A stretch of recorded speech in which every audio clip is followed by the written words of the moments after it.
Halo, Assalamualaikum warahmatullahi wabarakatuh. Ketemu lagi dengan saya Datu Pandan. Kali ini saya akan membahas mengenai tips dan trik foto ronsen pada pasien anak. Dalam konten ini saya akan membahas bagaimana cara radiografer, terutama radiografer anak, untuk menghasilkan foto yang katakanlah baik, bagus pada pasien anak. Karena pada pasien anak memiliki tantangan tersendiri ketika melakukan pemeriksaan ronsen. Bagaimana dia harus berkomunikasi, kemudian mempersiapkan alat dan bahan, kemudian bagaimana juga agar pemeriksaan yang dilakukan pada anak menghasilkan dosis radiasi yang memang bisa ditekan serendah mungkin. Kita akan mulai membahas tentang tips dan trik foto ronsen pada pasien anak. Oke, kita sebelumnya harus mengetahui dulu pasien anak itu mulai dari umur berapa sih? Di sini kita bisa tahu bahwa definisi anak menurut Undang-Undang Nomor 23 Tahun 2002 tentang Perlindungan Anak Pasal 1, anak ini didefinisikan sebagai seseorang yang belum berusia 18 tahun, termasuk anak yang masih dalam kandungan.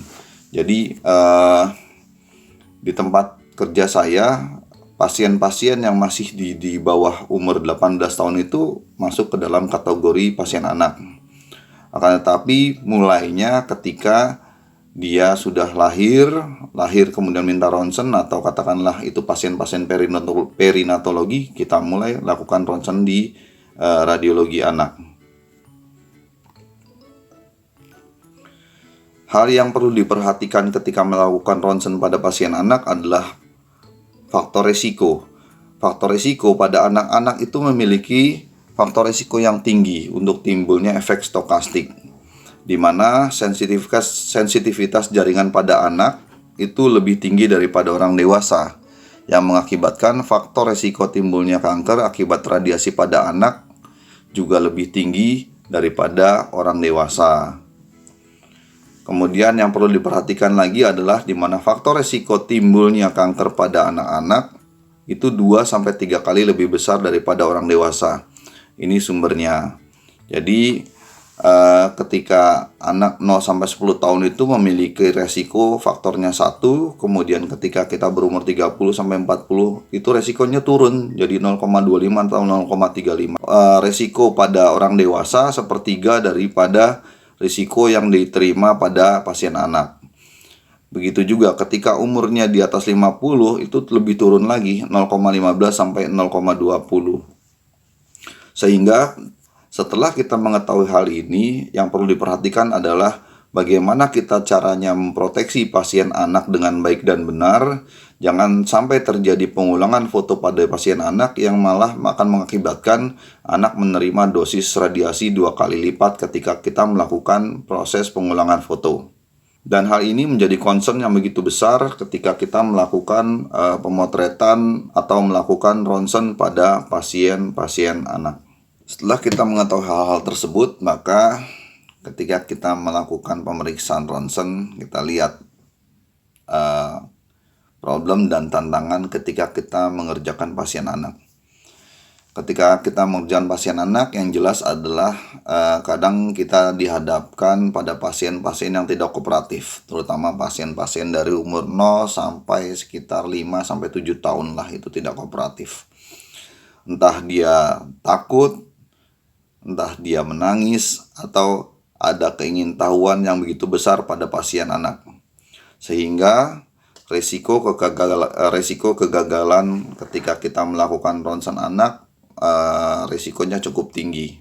Berikut adalah tips dan triks dalam pemeriksaan ronsen pasien anak. Jadi ketika risiko kegagalan begitu tinggi karena beberapa hal di belakang tadi yang memang merupakan bawaan dari anak, bawaan dari pasien anak, maka kita harus memiliki tips dan trik bagaimana cara menghadapi pasien anak agar pasien yang kita foto ini bisa menghasilkan gambaran yang baik dan tidak melakukan pengulangan foto pada pasien anak.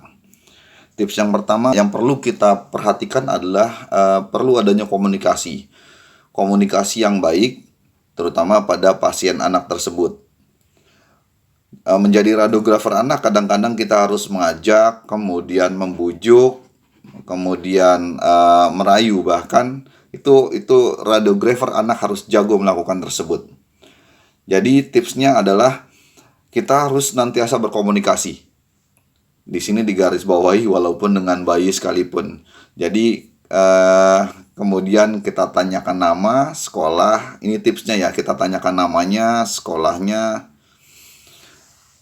Yang pertama kita perlu lakukan adalah kita senantiasa berkomunikasi. Bahkan digarisbawahi komunikasi walaupun dengan bayi sekalipun. Jadi kadang-kadang ketika saya meronsen pasiennya bayi, katakan seperti itu, saya juga akan ngomong, "Dek, maaf ya, Om foto dulu ya," katakan seperti itu. Ini untuk membina hubungan antara saya dengan bayi tersebut gitu. Dan ini akan mensugesti diri saya bahwa saya harus melakukan pemeriksaan ini dengan baik dan benar. Ketika berhadapan dengan pasien yang lebih besar, katakanlah umur-umur 3 tahun, 5 tahun, 7 tahun, atau pasien-pasien yang lebih besar lainnya, saya kadang-kadang akan menanyakan nama nih. Adik, namanya siapa ya? Atau kadang-kadang kalau jika dia udah sekolahnya di mana, kelas berapa? Atau saya juga kadang-kadang tanyain juga, kalau misalnya dia nggak sekolah, adik sukanya apa gitu. Adik sukanya makan apa, nonton apa. Nah itu kadang-kadang yang saya tanyakan hanya untuk sekedar membina hubungan antara saya dengan pasien saya, agar pasien saya nyaman dengan saya gitu. Kalau misal ditanya pun kadang-kadang dia akan menjawab. Ketika dia menjawab, itu sudah terjalin satu hubungan yang baik antara kita dengan pasien kita yang masih anak-anak. Kemudian yang perlu diperhatikan yang lain adalah menggunakan bahasa anak. Jadi ya ketika menjadi pasien anak jangan kaku. Kita pergunakan bahasanya dia. Kayak tadi, "Adek ini sekolahnya di mana ya? Sukanya makan apa ya?" Jadi bahasa-bahasa seperti itu. Kemudian kadang-kadang kita juga ajak bermain. Ketika misal pengalaman saya foto bonek pada pasien anak-anak sekitar 4 tahun, 5 tahun, itu kadang-kadang sulit sekali. Takut dia untuk difoto bonek. Sekedar untuk meletakkan tangannya aja di plate atau di kaset, saya ajak bermain. "Adik, ayo misalnya gini, ayo letakkan tangannya di sini yuk, di atas plate yuk." Saya nggak bilang di atas plate, letakkan tangannya di sini, ayo, jangan bergerak ya. Nah itu tips-tips yang bisa saya lakukan ketika melakukan pemotretan anak. Kemudian radiografer pada pasien anak tuh jangan pelit-pelit dah untuk memberikan pujian nih. Memberikan pujian, "Adek pinter banget, jago banget, udah bisa begini." Nah itu perlu tuh. Kadang-kadang malah saya suka, kalau dulu tuh kalau misalnya saya suka ada jatah susu jaga malam, kalau adiknya udah pinter saya kasih hadiah tuh berupa itu. Om punya ini nih, punya susu nih, adek mau nih. Kadang-kadang kalau dia misalnya susah juga, "Sebentar ya, om ambilin susu ya, tapi adek nanti mau ikut om ya." "Oke, om kasih nih susu, dipegang di tangan kiri nih." Nah tangan kanannya taruh. Kemudian yang perlu diperhatikan yang lain adalah menjaga kontak dan berikan usapan. Kadang-kadang menjaga kontak mata kita dengan pasien juga perlu gitu. Anak kecil juga paham kok mana yang matanya tulus gitu. Ketika kita melakukan ronsen, kita melakukan dengan tulus, kita melakukan kontak mata dengan baik, itu dia percaya sama kita.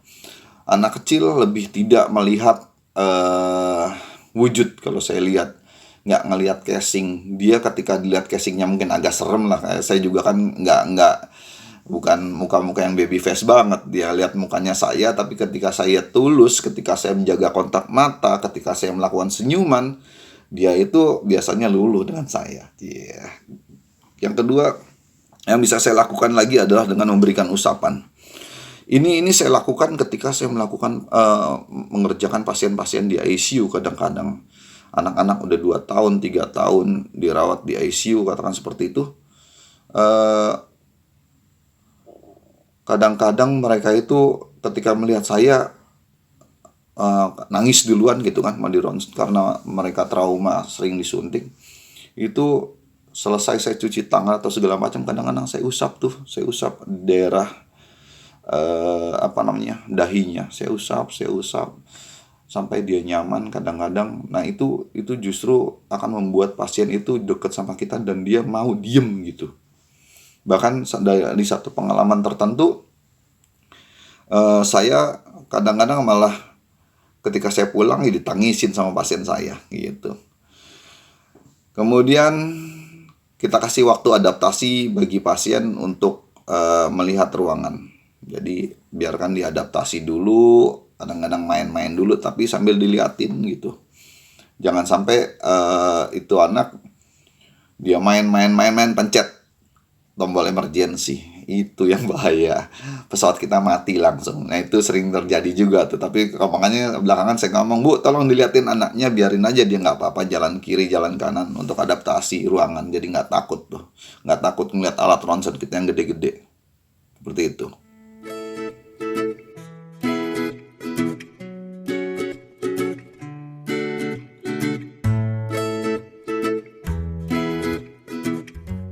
Hal yang perlu diperhatikan ketika kita melakukan ronsen anak dan komunikasi, maka komunikasi kepada keluarga pasien adalah atau kepada orang tua pasien adalah hal kedua yang perlu kita perhatikan.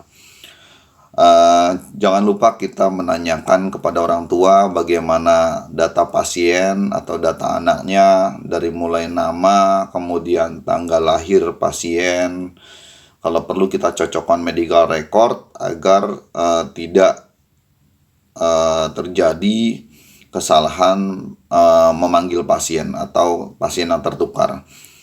Karena kadang-kadang kita panggil namanya Arif, kemudian yang datang Arif namanya Arif Hadianto, katakan seperti itu, kemudian datang Arif Darmawan. Nah, itu kalau nggak ditanya nama lengkapnya atau kadang-kadang kita konfirmasi dengan tanggal lahirnya, itu bisa salah. Terjadi kesalahan pasien karena proses pemanggilan nama akan sangat fatal sekali. Yang perlu kita lakukan, yang perlu radiografer lakukan lagi, kita lakukan penjelasan prosedur pemeriksaan. Kita kasih tahu anak ibu akan dironsen torak, nanti anak ibu akan kita tidurkan, buka bajunya, kemudian ibu harus memegang anaknya. Terutama kalau misalnya anaknya nangis, ini proses pemegangnya bukan kita maksudkan untuk katakanlah menyakiti anak ibu, tapi untuk dapat memfiksasi, katakanlah seperti itu, atau dapat membuat anak ibu diam agar foto ronsen yang menghasilkan gambaran ronsen yang baik. Yang perlu dilakukan lagi oleh setiap radiografer anak, bahkan semua radiografer saya rasa adalah tetap tersenyum. Karena mungkin dari senyum itu akan menjadi feedback balik dari orang tua pasien bahwa dia akan percaya bahwa anaknya dilakukan pemeriksaan ronsen oleh orang-orang yang ramah gitu, orang-orang yang tulus. Kemudian yang jangan sampai lupa adalah kita tanyain juga kepada orang tua pasien terutama atau yang menemani pasien, terutama pada yang wanita nih. Kita tanyakan apakah mbak atau ibu sedang hamil atau tidak gitu, karena itu penting. Jangan sampai nanti kita kecolongan ketika dia sedang hamil, kita minta dia untuk ronsen, nggak ditanya, kena dia sinar X. Nah, itu yang harus kita hindari gitu.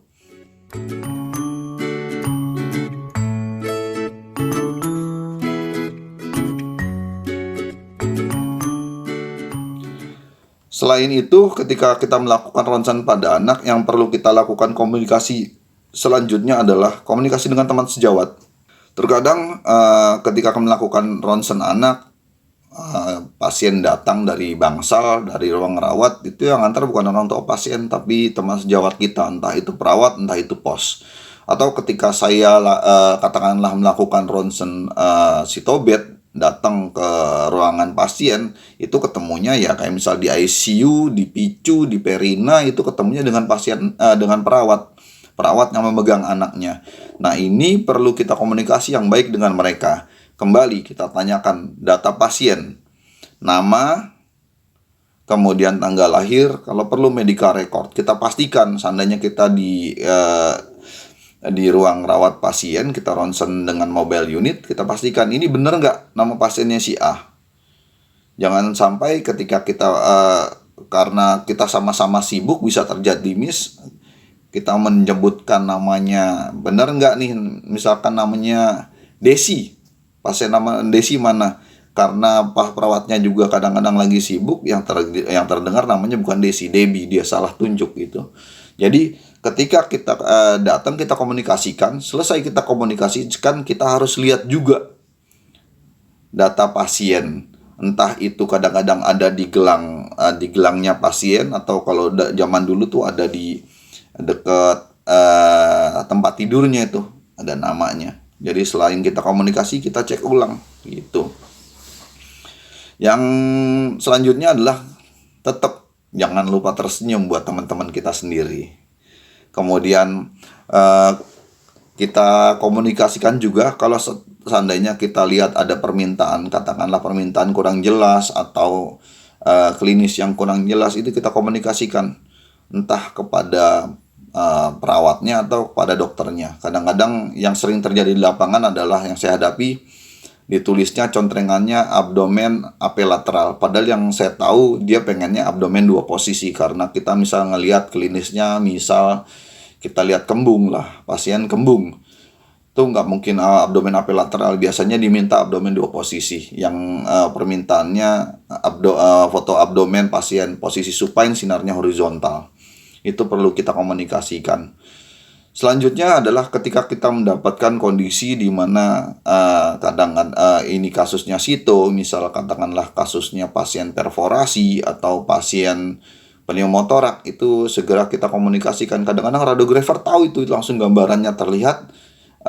Ketika kita proses menyuci, kita lihat perforasi atau pneumotorak, kita hubungin dokter atau perawatnya, dok, ini hasil ronsennya, segera tolong dilihat. Nah, itu biasanya akan membantu mempercepat proses penanganan pada pasien tersebut.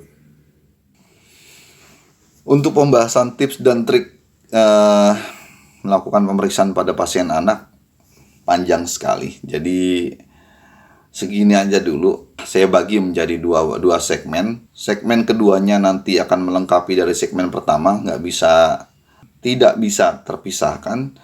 Dan jangan lupa buat teman-teman untuk kembali menonton. Jangan lupa like dan subscribe channel saya, karena ini akan memajukan channel tentang radiografer juga. Demikian dulu dari saya. Semoga ini bermanfaat. Salam radiografer Indonesia. Wabillahi taufiq wal hidayah. Wassalamualaikum warahmatullahi wabarakatuh.